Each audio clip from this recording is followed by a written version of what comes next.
Assalamualaikum warahmatullahi wabarakatuh. Nama saya Wafa Alkisti. Saya mahasiswi Yayan Syekh Nurjati Cirebon, jurusan Pendidikan Islam Anak Usia Dini, semester atau kelas 6B. Di sini saya akan meresensi buku yang berjudul Islamic Parenting karya Syekh Jamal Abdurrahman. Sebenarnya buku ini merupakan buku terjemahan dengan judul asli yaitu Atfalul Muslimin Kaifa Rabbuhumun Nabiyul Amin Sallallahu Alaihi Wasallam. Penerbit buku ini yaitu PT Aqwam Media Profetika dengan jumlah halaman 312 halaman.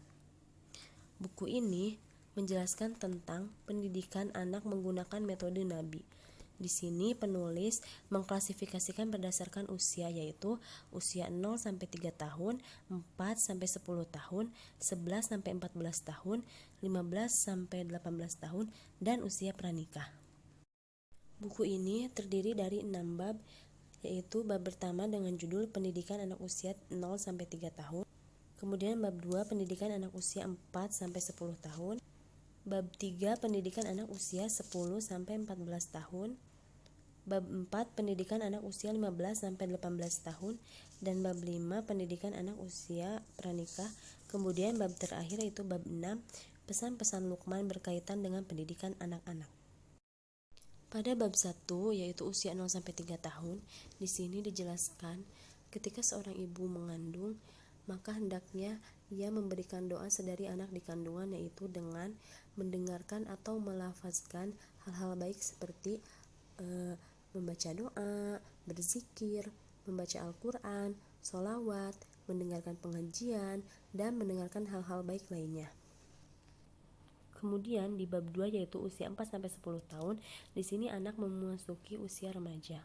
Sebagai kedua orang tua sudah sewajibnya untuk mendoakan dan memberikan nasihat kepada anak sehingga anak tidak salah memilih jalur dan ia tetap berada di jalur yang benar.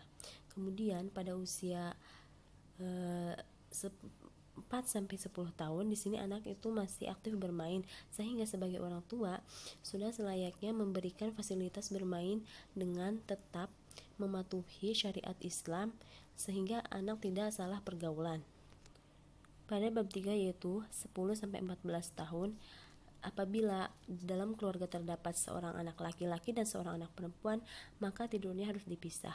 Kemudian mereka diajarkan untuk menutup aurat, menjaga tangan artinya tidak mencuri, tidak memukul, dan menggunakan tangan itu dengan baik. Kemudian apabila orang tua hendak menegur atau menghukum anak, lakukanlah secara halus. Lalu bab 4 yaitu usia 15 sampai 18 tahun.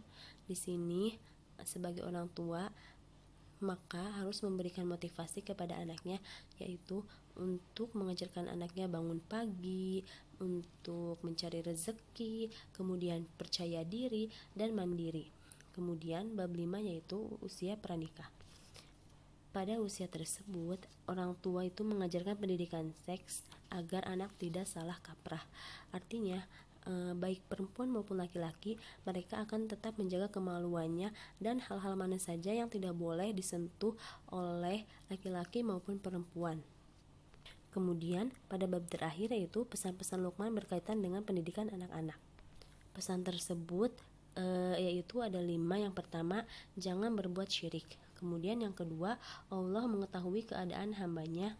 Dan yang ketiga, dirikan sholat, amar ma'ruf nahi mungkar, dan sabar. Kemudian jangan sombong. Dan yang terakhir, bersikaplah pertengahan, artinya apabila kita hendak jalan ataupun berbicara, jalan dan berbicara sewajarnya, tidak teriak-teriak maupun tidak jalan dengan terburu-buru ataupun tergesa-gesa karena hal tersebut akan merusak citra seorang manusia yang beriman.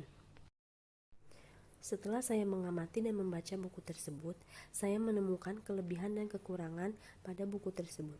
Yang pertama mengenai kelebihannya yaitu pada buku ini dilengkapi dengan cover yang sangat tebal sehingga akan melindungi isi buku apabila terkena air dan tidak mudah sobek. Kemudian yang kedua, buku ini dilengkapi dengan gambar-gambar yang menarik sehingga tidak membuat si pembaca bosan. Kemudian yang terakhir, pada buku ini tentang pendidikan anak dengan menggunakan metode Nabi itu diklasifikasikan berdasarkan usia, sehingga apabila kita mencarinya tidak akan sulit. Kemudian saya menemukan kekurangan pada buku ini, yaitu pada buku ini tidak dilengkapi gambar dengan warna, sehingga hal tersebut tidak menarik. Mungkin akan lebih menarik apabila gambar tersebut berwarna. Sekian resensi dari saya, semoga bermanfaat. Kurang lebihnya saya mohon maaf. Wabillahi taufik wal hidayah. Wassalamualaikum warahmatullahi wabarakatuh.